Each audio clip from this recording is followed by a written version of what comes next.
Hey, good afternoon, YouTube. This is going to be a video that was inspired by Tactical Tony once again.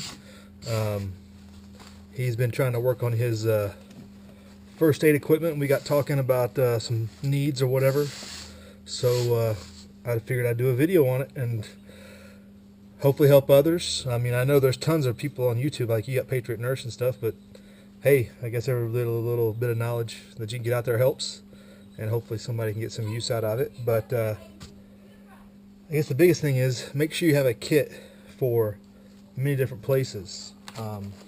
Just for an example, these are 3 different individual kits that I have, plus an improvised kind of kit with the typical store-bought kit here. So kind of an example, and I've got one more in my gun belt that's kind of like this one. So this is an example of having something stowed for everywhere you go. This one's in my vehicle. This one's on my day pack for the range or wherever I go. And this one I can bring in and out of any pack I want for hiking or anything like that. And this one's what I carry in my get home bag, everyday bag. So just an example of having different things for different uses, and they're all kind of pre-packaged that way as well. So I guess we'll just take a look, and I'll go into my kit I use every day in my day bag first. So what I carry every day, this is just simply, everyday bandages and stuff. Some loose gauze, sanitizing. I think there used to be, there's some, what do they call that? Antiseptic wipes. Just some loose gauze, just for cuts, small nicks, scrapes, small stuff, right?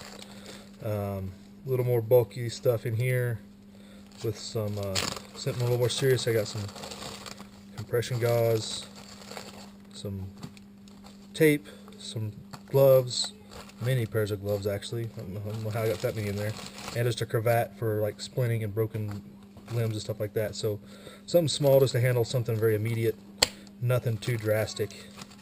But I can handle most anything that most of us deal with on a daily basis. If you have, water on hand, just wash the wound out. So this can handle, plug a little more serious wound if I needed to and tape it up. Get you to the first immediate stage of care in a regular everyday situation. So there's that. That's what I keep on me in my go bag, or my day bag, my everyday bag. Alright, and next is my vehicle kit bag. I bought it pretty much like this as is. I added the compression dressings separate. These compression dressings, military issue style, go for about $3.50 to $5 at most surplus stores. At least they used to. I guess Tony went to one and it was outrageously expensive. Maybe I bought these probably 3 or 4 years ago, so maybe the prices have went up that much, but I added that to what's already in here. I bought this kit whole. I think it was about $35, bag and everything out the door.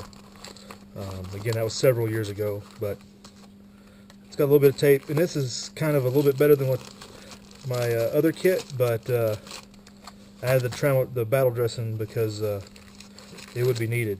So this has got a lot more a little bit more bulky stuff for heavier wounds. Dressings, ab pad, your bigger dressings. Some instructions if you need them. This comes with its glove. I think I added these gloves actually too. It's got a pill bottle with some aspirin in it, some pain reliever, a break open cold compress, which are good to have, the chemical type. And on down it's got the regular typical small bandages and stuff like that. Another small rubber tape. The tweezers to get objects out if you need to, and some chapstick, which I always carry chapstick on me, and just have an extra roll in here. So that's what all comes in that kit, and that's what I have in my vehicle all the time. You can see it's got a pretty wide array from trauma, larger injuries, compact compresses, wraps, pain reliever, gloves. So it covers a pretty wide array of potential injuries that might hit you out on the road out hiking, you can make it back to your vehicle, you're good to go. Okay, my next first aid kit is more for trauma, battlefield, or range specific, some gunshot wound type stuff. So a chest seal with a needle, decompression needle inside, and an actual oral pharyngeal for opening an airway. If you have compressed lungs, stuff like that. That can happen from blunt force trauma, more so. But then you got a quick clot in here, you got some more dressings, another cravat, tape, all the stuff you need for a battle dressing. And at the bottom I have a tourniquet, and I also have a tourniquet on my plate carrier there that I just got. I used to carry it in my pocket. Now I got a place to stow it up there in the shoulder. So this in a simple pouch that you can get. These pouches come at lots of places now. But so that's what's in that, and that goes on my back of my day pack. That I keep my mostly magazines and range, goes to the range. So kind of an idea what goes in there. Again, this is something you put together yourself. Buy the pieces individually to build the kit. So it's kind of price-wise, it'd be hard to determine. 15 bucks, maybe a little bit more for the chest seal. 25 bucks to put everything together and get it in here. And then the pouch. I have the pouch.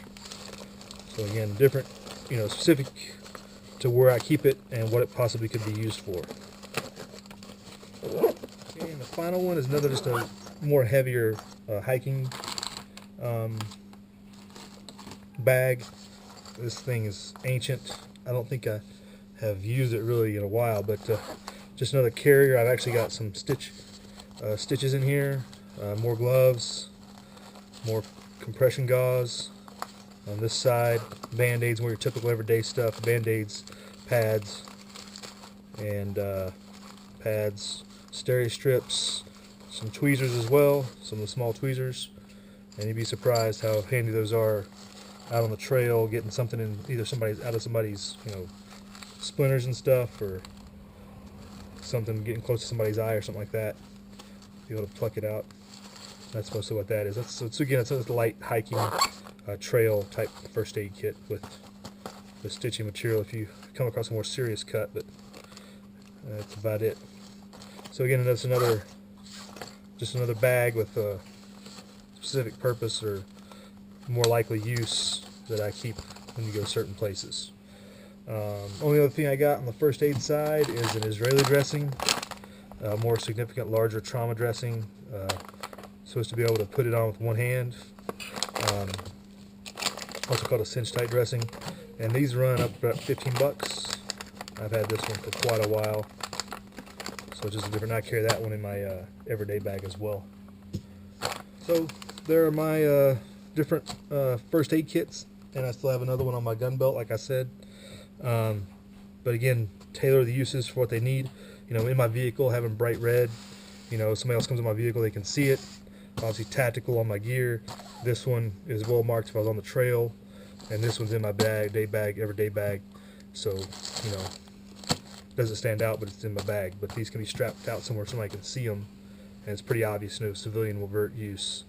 Whereas this one's more potential, woods, hiking, or shooting and hunting, stuff like that, camouflage. But so that's my different types of layout, first aid material that's in them. Years of development here. I don't think you're going to, throw this together overnight. Get you a good, solid, everyday use kit and build your way up. If you go to the range a lot, definitely, go to your trauma one, and then you just make, as you go along, making sure you have one in the vehicle with you, and then as you can, build your own vehicle kit or whatever. And if you got a larger family, obviously you'd want more, to make it more substantial as you can go along. But that's it, YouTube. I hope everybody gets some use out of it, or some ideas, or throw some ideas my way. I'm always conspiring to improve what I have. So that's our first aid for the day. First aid kit, trauma kit. Hope it's helped tackle Tony out.